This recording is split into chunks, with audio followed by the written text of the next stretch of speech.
Il nuovo assessore al bilancio e al patrimonio del comune di Treviso è Alessandra Gazzola. Prende il posto di Maria Rosaria Rizzo, che ha rinunciato all'incarico ancor prima della formalizzazione della nomina a causa di una possibile incompatibilità con la sua professione di dirigente della prefettura. Gazzola, 43 anni, laureata in economia e commercio a Venezia, commercialista nello studio fondato dal padre, faceva già parte di quell'equipe che, nel progetto del sindaco, dovrà occuparsi della delicata materia finanziaria. Le cose, cominciare a lavorare perché il compito è grande, per cui ho la fortuna di avere una squadra su cui contare, persone molto competenti e sicuramente che saranno d'aiuto.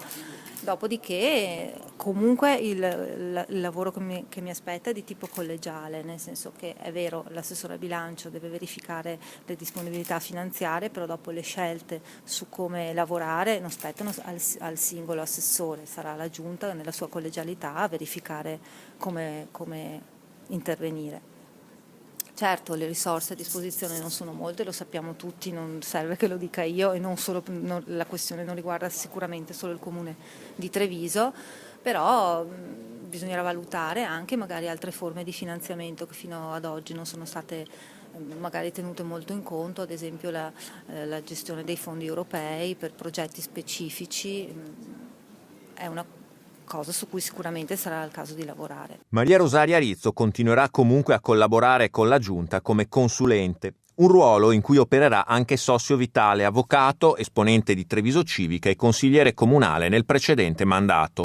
Pur dicendosi dispiaciuto sul piano umano per la rinuncia, il sindaco Giovanni Manildo ha sottolineato di aver apprezzato molto la correttezza di Rizzo. Ha sottolineato l'onore che aveva provato e la gratificazione nelle offerte che le avevamo fatto, però per senso di responsabilità e onestà intellettuale ha ritenuto di non attendere un parere del Ministero che si preannunciava molto lungo, 30-40 giorni, e ha declinato l'offerta a essere nominata ancora prima che arrivasse la nomina formale, però ribadendo con spirito di servizio, che sottolineo, la propria disponibilità a collaborare tecnicamente con l'assessore. Una competenza tecnica, e faceva già parte della squadra che si sarebbe dovuta occupare del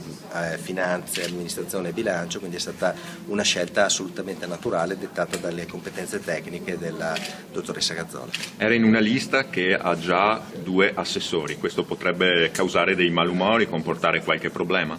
Ma il criterio di scelta di ogni assessore non è stato quello di appartenenza o meno alla lista.